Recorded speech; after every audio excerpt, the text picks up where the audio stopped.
നമ്മുടെ ഡെയിലി ലൈഫിൽ നമ്മൾ പേയ്മെൻറ്റ് ചെയ്യാൻ ഉപയോഗിക്കുന്ന ആപ്പുകളാണ് ഫോൺ പേ, ഗൂഗിൾ പേ, പേടിഎം എന്നൊക്കെ പറയുന്നത്. നമ്മുടെ ബാങ്ക് അക്കൗണ്ടിൽ ഫണ്ട് ഉള്ളതുകൊണ്ടാണല്ലോ നമ്മൾ ഈ പേയ്മെൻറ്റുകളെല്ലാം നടത്തുന്നത്.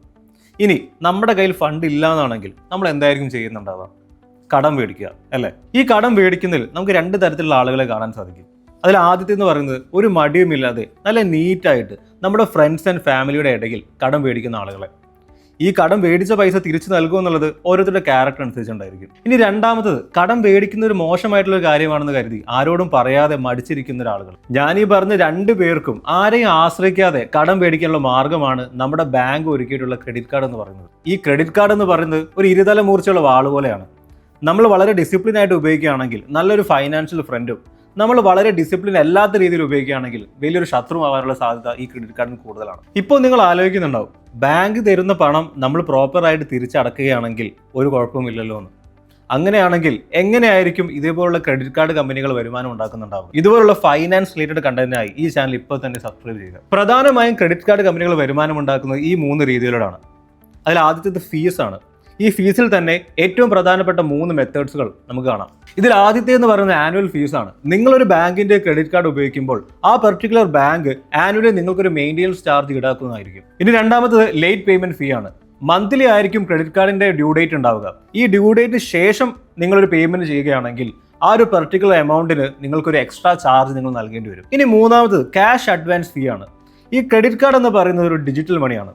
ഈ ഡിജിറ്റൽ മണി നിങ്ങൾ ഫിസിക്കൽ മണിയിലേക്ക് കൺവേർട്ട് ചെയ്യുമ്പോൾ, അല്ലെങ്കിൽ ഈ ക്രെഡിറ്റ് കാർഡ് ഉപയോഗിച്ച് നിങ്ങളൊരു ATM കൗണ്ടറിൽ പോയിട്ട് പൈസ വിഡ്രോ ചെയ്യുന്ന സമയത്ത് നിങ്ങളൊരു എക്സ്ട്രാ ചാർജ് നിങ്ങൾ നൽകേണ്ടതാണ്. ഉദാഹരണത്തിന് നിങ്ങളൊരു 1000 രൂപ ക്യാഷ് ആയിട്ട് വിഡ്രോ ചെയ്യുന്ന സമയത്ത് 1000 രൂപയുടെ പുറമെ ഒരു 200 രൂപയോ 250 രൂപയോ എക്സ്ട്രാ ചാർജസ് ആയിട്ട് നിങ്ങൾ ക്രെഡിറ്റ് കാർഡിൽ നിന്നും ഈടാക്കിക്കൊണ്ടിരിക്കും. ചുരുക്കി പറയുകയാണെങ്കിൽ നിങ്ങൾ ഒരിക്കലും ക്രെഡിറ്റ് കാർഡിൽ നിന്നും ക്യാഷ് ആയിട്ട് നിങ്ങൾ വിഡ്രോ ചെയ്യാതിരിക്കുക. ക്രെഡിറ്റ് കാർഡ് കമ്പനികൾ വരുമാനം ഉണ്ടാക്കുന്ന രണ്ടാമത്തെ പോയിന്റ് ഇൻട്രസ്റ്റ് ചാർജ്. അതായത് കൃത്യസമയത്ത് മുഴുവൻ പേയ്മെന്റ് ചെയ്യാതിരുന്നാൽ ബാക്കി വരുന്ന പേയ്മെന്റിന് മുകളിൽ ഒരു എക്സ്ട്രാ ചാർജ് ഈ ക്രെഡിറ്റ് കാർഡ് നിങ്ങൾക്ക് ഈടാക്കുന്നതായിരിക്കും. ഉദാഹരണത്തിന് നിങ്ങൾക്ക് 10,000 രൂപയാണ് ക്രെഡിറ്റ് ആയിട്ട് അടയ്ക്കാനുള്ളത്. അതിൽ 5,000 രൂപ മാത്രമേ നിങ്ങൾക്ക് അടയ്ക്കാൻ സാധിച്ചിട്ടുള്ളൂ. ബാക്കി വരുന്ന 5,000 റുപ്പീസിന് മുകളിൽ ഒരു ചാർജ് നിങ്ങൾക്ക് ക്രെഡിറ്റ് കാർഡ് കമ്പനി ഈടാക്കുന്നതായിരിക്കും. ക്രെഡിറ്റ് കാർഡ് കമ്പനികൾ കൂടുതൽ വരുമാനം ഉണ്ടാക്കുന്ന ഈ ഒരു മാർഗത്തിലൂടെയാണ്. ഇനി മൂന്നാമത്തത് മെർച്ചന്റ് ഫീസ് ആണ്.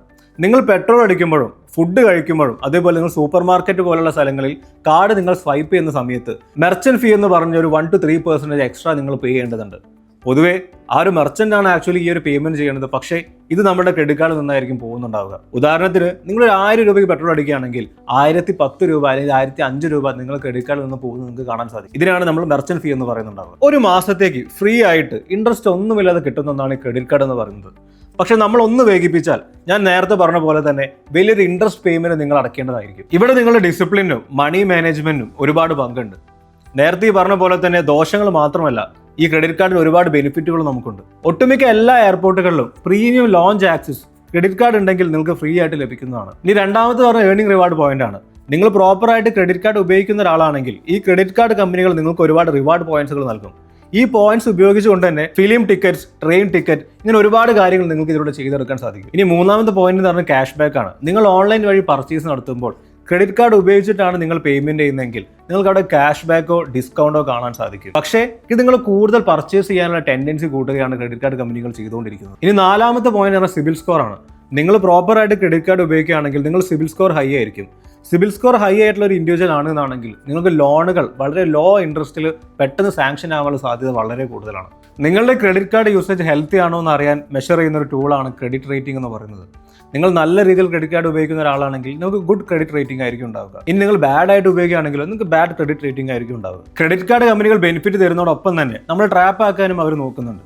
അതിനൊരു വലിയ ഉദാഹരണമാണ് മിനിമം ഡ്യൂ എന്ന് പറയുന്നത്. ഉദാഹരണത്തിന് നമ്മളൊരു 10,000 രൂപയുടെ ക്രെഡിറ്റ് എടുക്കുകയാണെങ്കിൽ വളരെ ചുരുങ്ങിയ എമൗണ്ട് തൊട്ടിട്ടുള്ള EMI ഓപ്ഷൻസ് നിങ്ങൾക്ക് അവിടെ കാണാൻ സാധിക്കും. ഇതൊരു സാധാരണക്കാരനെ സംബന്ധിച്ച് വളരെ എളുപ്പമുള്ള ഒരു കാര്യമായിരിക്കും. പക്ഷേ ഇതിന്റെ മറവിൽ വലിയൊരു ഇൻട്രസ്റ്റ് റേറ്റിലേക്കായിരിക്കും നിങ്ങൾ എത്തിപ്പെടുന്നുണ്ടാവുക. 18% തൊട്ട് 21% വരെ ഇത് പോകാൻ സാധ്യതയുണ്ട്. അതായത് നിങ്ങളെടുത്ത ക്രെഡിറ്റിന്റെ 1/4 ഭാഗം നിങ്ങൾ എക്സ്ട്രാ ഇൻട്രസ്റ്റ് ആയിട്ട് മാത്രമേ നിങ്ങൾ അടയ്ക്കേണ്ടതുണ്ട്.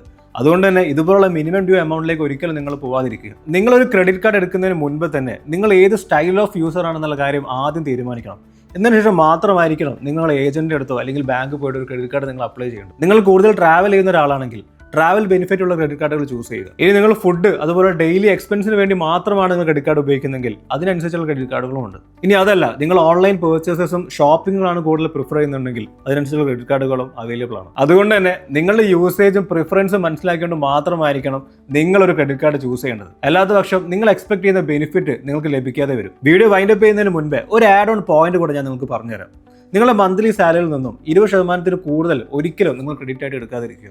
അതായത് 50,000 സാലറി ഉള്ള നിങ്ങൾക്ക് 10,000 റുപ്പീസിന്റെ മുകളിൽ ക്രെഡിറ്റ് ഒരിക്കലും വരരുത്. ഇങ്ങനെ നിങ്ങൾ ഫോളോ ചെയ്യുകയാണെങ്കിൽ നിങ്ങളുടെ ബാക്കി കാര്യവും വളരെ സ്മൂത്ത് ആയിട്ട് നടക്കും. ഇതുപോലുള്ള ഇൻട്രസ്റ്റിംഗ് ഫൈനാൻഷ്യൽ കണ്ടന്റ് ഇനിയും വരുന്നതാണ്. സോ മറക്കാതെ തന്നെ ഈ ചാനൽ ഇപ്പോൾ തന്നെ സബ്സ്ക്രൈബ് ചെയ്യുക. അടുത്ത വീഡിയോയിൽ കാണാം. ബൈ.